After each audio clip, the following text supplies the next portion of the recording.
철도망 계획을 정부가 발표를 해요. 이 계획 자체가 신뢰성이 떨어지는 거예요. 예타라는 것이 정말 그 사업에 대해서 가부를 결정하는 게 아니라 어느 정도의 총사업비에 대한 적정성이나 수요의 적정성을 판단하는 근거로만 사용을 하는 게 더 맞지 않느냐. 왜냐면은 예타라는 제도가 있는 나라는 우리랑 일본밖에 없습니다.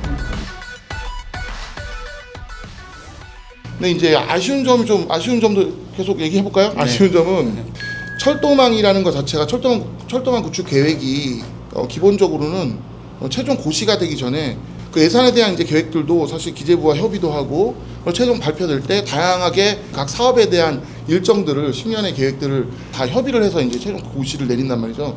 철도망 계획을 정부가 발표를 해요. 5년 주기로. 이 계획 자체가 신뢰성이 떨어지는 거예요.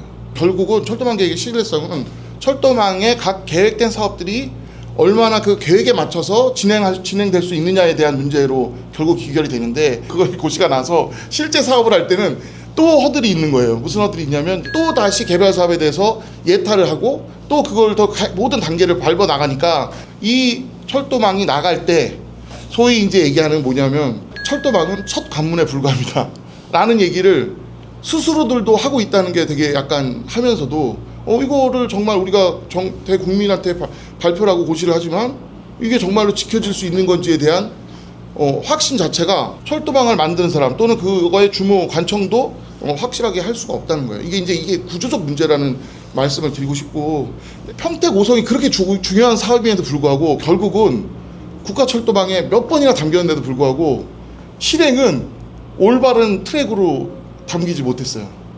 그래서 결국 예타 면제 사업에 들어가서 국토부가 스스로 한 약속을 예타를 면제해서 밖에는 추진할 수 없었던 이런 구축계획의 어떤 신뢰에 대한 문제, 이런 문제를 같이 지적하면서 평택 5성 사업에 대해서 그런 소회? 약간 그런 생각을 좀 밝힌 바입니다. 네.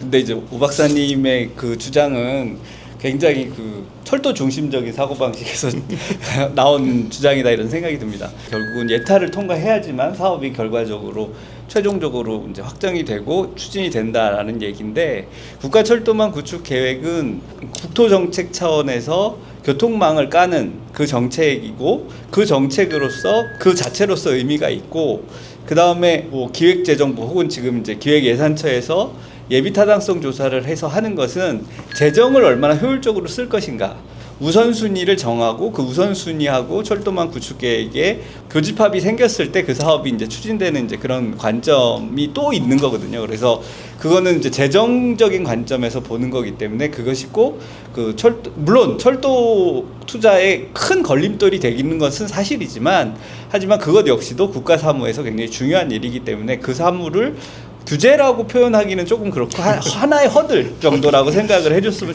좋겠다 이런 생각을 하면서, 예타를 주로 담당하는 피맥이랑 일을 또 많이 하셨잖아요, 우리 김주영 교수님은.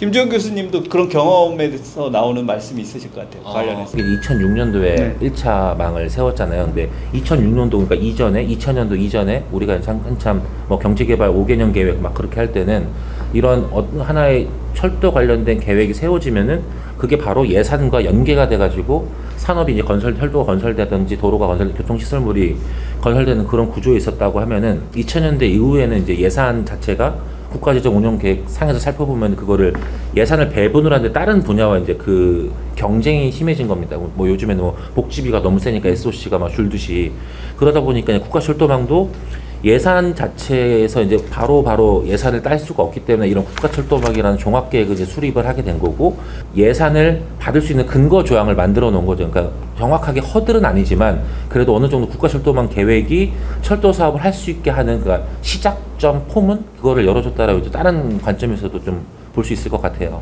왜냐하면 철도 사업이라는 게 하나가 됐을 때 뭐 공사하거나 뭐 이렇게 되기까지 시간도 굉장히 많고, 완공되기까지 시간도 많고, 새로운 사업도 발굴되기 때문에 계속 사업은 계속 가야 되는 거니까 일단 깔려두고 새로운 사업 위에다 얹어지다 보니까 굉장히 사업이 많아지는데 그거를 다 할 수 있는 돈이 없는 거죠, 보면은. 그러니까 국가철도망에 있는 거를 다 예산을 배정해 주는 건 조금 무리일 것 같고요. 그래서 국가철도망 구축 계획을 우리가 더 쉽게 살펴보려면은 철도를 건설할 수 있는 하나의 도움을 주는 역할이구나, 이렇게 하면 조금 더 뭐라 그러지? 좀 철도 중심적이지 않고 그런 사고를 가질 수 있지 않을까. 철도 중심적이라고 얘기하셨는데 그런 얘기가 그런 의미가 아니었고, 그러니까 저는 이제 지금 오늘 국가철도망 구축 계획에 대해서 얘기를 하는 거니까 그 계획 자체가 신뢰성을 좀 가질 수 있었으면 좋겠다라고 하는 게 이제 기본적인 제 말씀인 거고, 이제 그것이 신뢰성이 떨어지는 부분들을 가만히 보니까 철도망이 기존에 계획된 대로 제대로 시행됐던 케이스가 별로 없어요. 그 각 고시문을 보시면 이전 그 계획에 대한 이제 성과라든가 이런 것도 쭉 나오는데, 사실은 그 로드맵은 무시가 되고 개별 사업단의 의사결정이 이루어지다 보니까 결국은 이제 이 로드맵이 지켜지지 않고 구간 단계별로의 사업 중심으로 평가를 하다 보니까 이런 문제가 생긴다라고 하는 걸 이제 제가 말씀드리려고 했던 거고. 그 철도망 구축 계획이 이제 1차부터 지금 4차까지 진행됐다고 하는데 1차하고 2차 국가철도망 구축 계획 고시된 사업 중에 실제로 사업이 이행된 비율이 30% 40%가 안 됩니다. 네. 1차 망하고 2차 망이. 근데 우리 오 박사님이 참여하셨던 제3차 국가철도망 구축 계획에 고시를 36개 하셨는데 지금까지 사업으로 진행되고 있는 거, 그다음 완공된 거 다 합쳐서 20개가 넘어요. 그러니까 50%가 훨씬 넘고, 제가 참여했던 4차 국가철도망 구축 계획은 44개를 고시했는데 그 중에 상당 부분, 물론 아직은 다 50% 넘지는 않았지만 상당 부분 정상적으로 진행되고 있고요. 구체적으로 말씀드리면 용문 홍천이라는 광역철도가 있습니다. 강원도에 가는 광역철도예요. 용문의 인구가 4만 명밖에 안 됩니다. 그런데 거기에다가 광역철도를 연결하는 사업이 작년 12월에 예타를 통과했어요. 그러니까 오 박사님이 얘기하시는 국가철도망 구축 계획을 수립하고 난 다음에 그 전체적인 계획의 구현이 점점 철도망 계획이 이렇게 진행되면서 더 높아지고 있고, 그 높아진 가장 큰 이유는 지금 현재 우리가 매번의 국가철도망 구축 계획을 통해서 건설한 철도가 거의 실패한 사업이 없어요. 그래서 모두 지금 차가 부족하고 좌석이 부족하지 수요가 적거나 그렇지는 않거든요. 그래서 그런 것들이 이제 기재부라든지 타 부처에서도 이게 국토부가 수립하는 이 계획이 굉장히 우리 국가에 의미 있는 사업이구나 해서 계획의 완성도는 점점 커지고 있다. 그러니까 너무 실망하지 마시고 제가 그러니까 그건 이제 각자의 역할에 충실하다 보니까 허들이 생겼다고 이제 그 말씀을 드리는 거고, 저처럼 이 철도, 오늘 제가 철도 쪽을 대변해서 얘기를 좋습니다. 네, 뭐 하여튼 뭐 그 역할이 그렇게 되는 것 같은데, 기본적으로 이제 생각이 계속 이제 말씀드리다시피 실현 가능성, 이제 실현이 높아지는지 잠깐 설명드리면, 2차망 때부터 이제 예타라는 그 제도를 본격적으로 철도망에서 흡수하기 시작해요. 그래서 2차망 때부터 BC를 내고 AHP는 3차망 때 본격적으로 도입하고 4차망 때는 심지어 더 이걸 구체적으로 만들어서 이제 만들어내게 됩니다. 그러니까 예타라는 제도를 철도망에 점점 녹이기 시작한 거예요. 왜냐하면 이제 철도망도 실행률을 높여야 된다고 스스로 생각하고 있기 때문에.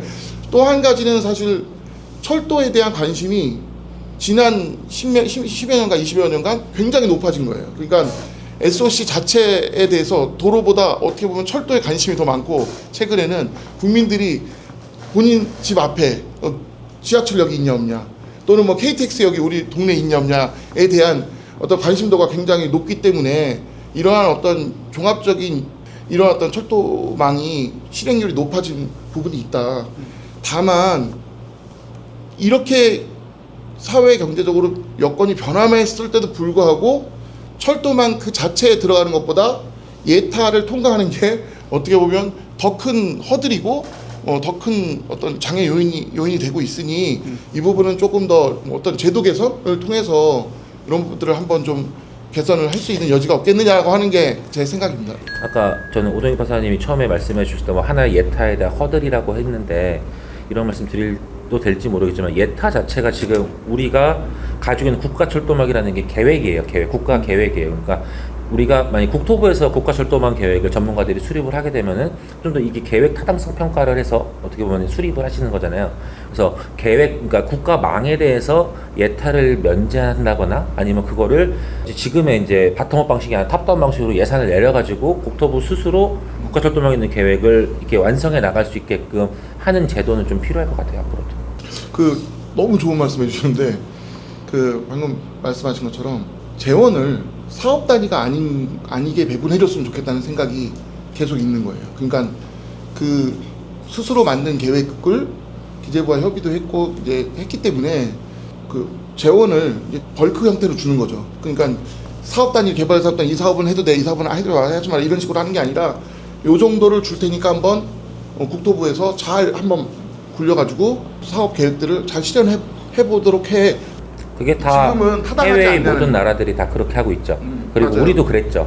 99년도 이전에는 그렇게 해서 이제 어떻게 보면 예산을 먼저 배분해주고 이제 그 부처에서 이제 예산을 쓰겠더니 국토부에서 이제 계획 타당성 평가를 자체적으로 합니다. 근데 그때 타당성이 나오지 않은 거는 울릉도 공항 하나뿐입니다. 나머지는 다 타당성이 있다고 나오는 거예요. 그러니까 예타라는 제도가 그때 갖고 와서 생겨버린 거고 이 재정을 단속해야겠다는 걸 생긴 거고 그게 이제 지금까지 오고 있는 건데 지금 현재로서 이제 느끼는 거는 특히나 도로보다도 철도 같은 경우에는 특히 이게 연계성이 되게 중요한 거잖아요. 망 계획이기 때문에. 근데 그거를 개별 사업 단위로 쪼개다 보면은 효과가 충분히 발휘가 안 되는 측면이 있어서 저는 계획 타당성 평가가 좀 더 중요시 되고 예타라는 것이 정말 그 사업에 대해서 가부를 결정하는 게 아니라 어느 정도의 총사업비에 대한 적정성이나 수요의 적정성을 판단하는 근거로만 사용을 하는 게 더 맞지 않느냐. 왜냐면은 예타라는 제도가 있는 나라는 우리랑 일본밖에 없습니다. 그러니까 다른 데는 예타가 아니라 그러니까 계획 타당성에 대해서 그거를 평가하는 방법으로 교통 수요 예측을 하고 경계선 분석을 하는 거지 예산 배분을 위해서 이 타당성 평가를 하는 나라는 한국이랑 일본밖에 없습니다. 우리가 예타를 갖고 왔던 영국도 예비 타당성 조사를 하는 게 아닙니다. 걔네들은 이거를 가지고 사업을 할지 말지 정하는 게 아니라 그 영국 재무부 자체에서 이 건설하는 계획에 대한 그 돈을 통으로 주고요. 부처에다 통으로 주고 부처에서 우선순위를 쓰는데 사용하는 게 이 타당성 조사 기법이기 때문에 이 예타 제도도 언젠가 좀 바뀌지 않을까, 바뀌어야 되지 않을까. 이제 뭐 마무리를 할 때가 됐는데 더 하시고 싶은 얘기 아무거나 좋으니까 얘기하십시오. 이 시점에서 약간 생각나는 게 뭐냐면 시간이 없다라는 단어가 갑자기 생각이 났어요. 그래서 인구가 소멸되고 이용하는 사람들이 국민들이 줄어들어가는 이 시점에 계획에서 머무를 것이 아니라 이것이 어떻게 빨리 현실화되는지 그 부분 현실화를 해서 특히 우리가 이 투자를 통해서 원했던 효과 이 효과를 빠르게 체감할 수 있는 국민들이 체감할 수 있는 계획으로 만들어줬으면 좋겠다. 오 박사님 말씀하신 대로 우리나라 국가철도망 구축계획의 고시가 되고 가장 빨리 개통해서 우리가 그 효과를 누리고 있는 철도가 수소고속철도예요. 2011년에 고시됐고 2016년에 개통돼서 지금까지 우리가 타고 있잖아요. 10년 넘게. 제가 볼 때는 한 요 정도가 가장 좋지 않을까라고 생각을 해요. 뭐 2021년 제4차망에서 대장홍대를 고시를 했었고 작년에 착공을 했죠. 개통하면은 그거는 2030년이 될 거예요. 그거는 결국 9년 걸리는 건데 그것도 좀 빠른 편인 거죠. 그렇죠? 사업이. 그래서 모든 사업이 10년 내에 뭔가 이용할 수 있는 그런 게 돼야 의미 있는 계획이 된다. 이런 말씀을 드리고 물론 오 박사님이 저희 오늘 대담 초기부터 철도망을 계획을 했는데 이행이 안 되는 거에 대한 굉장히 아쉬움을 얘기했지만 기본적으로 국가철도망 구축계획에 들어가지 않은 철도 사업은 사실상 시작도 못합니다. 시작도 못하고 거론도 못합니다. 그렇기 때문에 국가철도망 구축계획에 들어가는 사업이야말로 큰 빛을 볼 수 있는 가능성을 처음으로 갖는 거기 때문에 그게 불만이실 수도 있지만 그러니까 차를 주우세요. 아니 다시 원점인데 그게 시작이 되어서는 안 된다는 거죠. 그러니까 이게 시작으로 끝나서는 안 된다는 거죠. 아 이게 뭔가 들어갔구나 이제 진짜 되는구나 이런 어떤 신뢰성을 담보를 하기를 바라는 거고. 그래서 이제 제가 마지막으로 드리고 싶은 말씀은 국가철도망 구축계획에 얼만큼 관심을 많이 갖느냐, 담당 공무원들, 담당 지역의 주민들이 얼마나 관심을 갖느냐가 국가철도망 구축계획에 들어가느냐 마느냐에 상당히 큰 영향을 미칩니다. 그렇기 때문에 우리 동네 우리 동네 철도가 뭐가 있고 어떤 철도가 필요하고 이 철도를 통해서 우리 지역이 어떻게 발전할지에 대해서는 이 프로그램을 보고 계신 여러분들이 지금부터 생각하시고 그런 주장을 만들어 나가서 하나의 공론화된 어떤 의견을 만들어 냈을 경우에만 가능하다. 그래서 오차망이 이제 오래 고시되기 때문에 오차망에는 혹시 못 들어간다 하더라도 이런 생각을 쭉 하셔서 다음번 5년 후에 또 다른 기회에 여러분의 생각이 담긴 그런 철도가 계획될 수 있게 살펴주시면 좋을 것 같다. 이런 말씀 드립니다.